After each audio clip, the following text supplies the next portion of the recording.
Hi, it's Tim Hagen from Progress Coaching, and welcome to another episode of Coaching Conversations.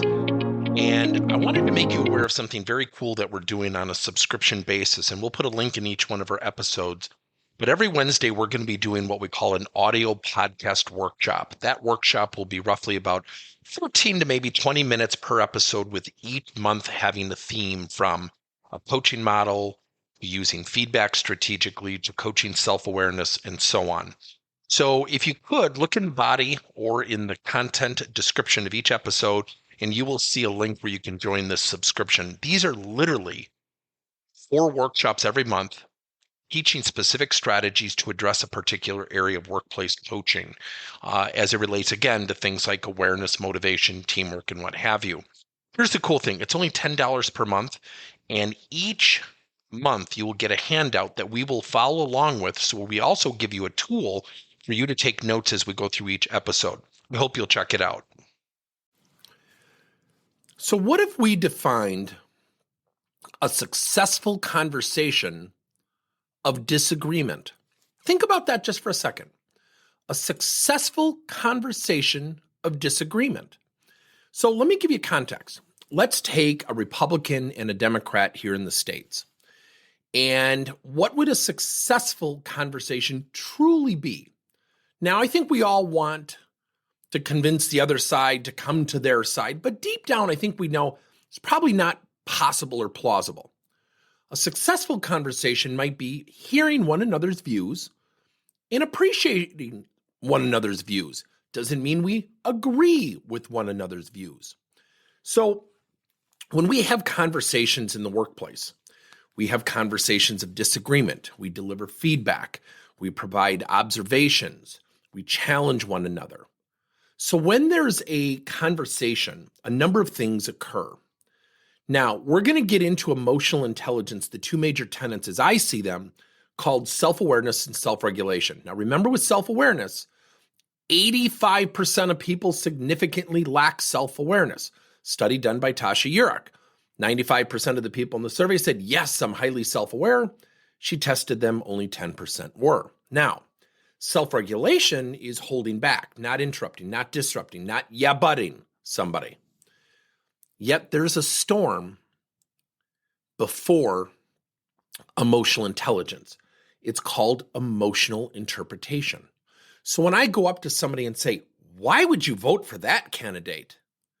That's going to have someone go into a state of emotionally interpreting my approach. Typically, it will not be one of calmness or logic or rationale, because the way I phrased the question was accusatory. It even came off a little bit derogatory. The word why tends to put people in a defensive posture. Now, if I approach that person and say, so what do you really enjoy most about that candidate? And what are some of the views that you really support? That will elicit a different response. That will cause the person to emotionally interpret differently. Now, we have something here at Progress Coaching called the RIRE assessment. RIRE is RIAR. React, interpret, articulate, and reflect. So when somebody says to an employee or to a teammate, we're late on this project, you could have showed up on time, you could have gotten these things done more readily. Now that could be even accurate when it comes to feedback. The person could have been late, the person could be holding up the rest of the team. The fact of the matter is this: in that moment, that person's going to react. So before we get to the reaction, we have to talk about the approach. When you approach people, what do you want? What do you want? We forget that. So when I go up to someone and say, why would you do it that way? What I really am demonstrating in terms of the want is I want you to feel defensive, because my approach is not going to garner a logical, rational, calm approach or reaction for the most time, or for the most part. Now, with that being said, when we approach, it's much like feedback. Do you know the goal of feedback isn't to give feedback? The goal of feedback is to give it so somebody receives it well and strategically utilizes it. So if I frown and I fold my arms and I say, why would you do it that way? You need to be more diligent that person's going to focus on my emotion. They're not going to focus on themselves. They're going to emotionally take it out of context. They're going to feel like they're attacked, and maybe justifiably, and we've lost sight of the objective. So we have to first understand our approach. What do we want when we approach people? When we approach, we're going to elicit something called emotional interpretation. Someone's going to react. They're going to interpret your approach or your message.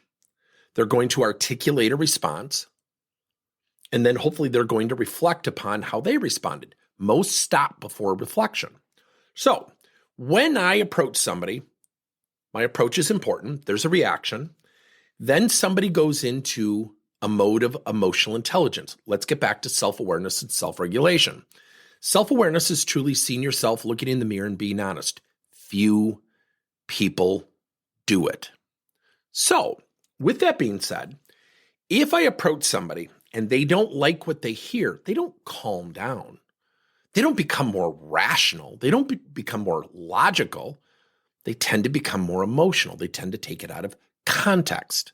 There's a risk with that, because when we take that risk, we tend to tell people. How often do we hear our coworkers or friends or family say, "Oh, my boss was such a jerk today. He really attacked me." Think about that term, attacked. So the point being, self-awareness is about really taking a deep breath, listening, thinking, how can I positively react to this? What opportunity does this question or this approach benefit me? And then the way you do that is to start with self-regulation. Take a deep breath. And one of the greatest books I've ever read is Stress for Success by Jim Lohr. And he always says, no matter what happens, the first question you should ask yourself is this. And it's a reframing technique. What opportunity does this present me? So think back to the Democrats and Republicans, two people having lunch and talking. What benefits me? What opportunity does this provide me? And what that does is it reframes how you're going to react and also approach the person you're talking to. It seems so simple. Now, here's my challenge to you. Watch people converse, especially at a family event or a social gathering. Watch people, how they react to each other. Do you know that most of the time when people react, we tend to want to give our opinion.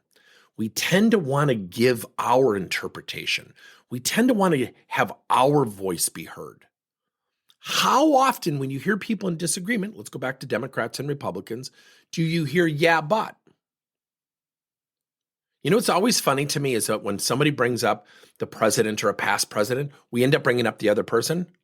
"Yeah, but your candidate," we're not talking about my candidate. And we react that way. So when you're thinking about really having successful conversations of disagreement, one, it's to approach successfully. Ask yourself, what's the outcome and what's the best way to approach that person? What's that language look like? What does your body language need to look like? Number two, when you receive, how are you going to emotionally interpret thoughtfully, professionally, and plausibly? How are you going to react, interpret, articulate, and then hopefully reflect in a really calm manner? It doesn't happen all the time. And we don't want zombies in our workplace where we don't have emotions or feelings. Yet when there's disagreement, there's opportunity. Let me give you a case study.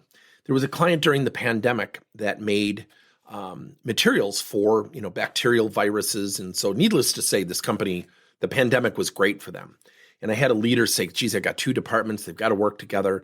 They don't listen to each other. There's fighting all the time." And he said, "We had a couple meetings." And I sat in on the second meeting and I started to put some tally marks down on a sheet of paper. And he looked down and he goes, "What are you doing?" And I said, "I'm counting the number of times of emotional discord non-verbally." He goes, "What?" I said, "Watch their facial expressions. Before the other person is done talking, they're already showing disagreement, which is getting the other person charged up." And we were sitting at the end of the table. He goes, "This is fascinating." It was like we were watching in a lab, people in an experiment. So what we did is we implemented at the next meeting, you were not allowed to present your opinion, your rebuttal, your thoughts, or responses until you demonstrated active listening to the person who spoke before you. So if John said, well, here's what I think we should do, Susie would say, well, John, here's what I'm hearing you say. You know what was amazing? The manager called me and said, in 22 minutes, I'd say about half the time people said, no, I didn't mean it that way. Let me rephrase that. Meaning they didn't articulate the message they wanted to be heard. The act of listening allowed them to do what? Back up and reframe or reapproach the verbiage or what they wanted to share. And he said, within 22 minutes, we started to realize we were not far apart. What was in the middle of the distancing, what was causing the distancing between the two departments, by the way, business-wise, during a very good time for the company, when other people were being laid off, was emotions. It was emotional interpretation. And then when people would leave the meeting, you would hear people, utter to their teammates, that guy never lets anyone talk. All he does is he likes to hear himself talk. Have we really ever heard somebody say, when I go into that meeting next Tuesday, I hope I'm the only one talking. I love to hear myself talk. What we do is we label and judge people and we give our opinion. And what happens is that gets out of control. That becomes the focus, not the things that we need to approach with and not the things that we need to hear based on the approach. Let me know if this was helpful. Thank you for listening to another episode of Coaching Conversations by Tim Hagen and Progress Coaching. Now, our company is always coming out with new and innovative solutions to help leaders coach their employees. And recently, we just created a new service called Coach to You, where leaders can pick and choose topics and assign 7 to 21-day programs for employees to learn and, more importantly, apply actions and then reflect and share what they're going to do going forward as a result of the learning. It's called Coach to You. We're literally bringing coaching to your employees. If you're intrigued, we'll have a link in each one of our episodes where you can get more information. And again, thank you so much for listening to another episode.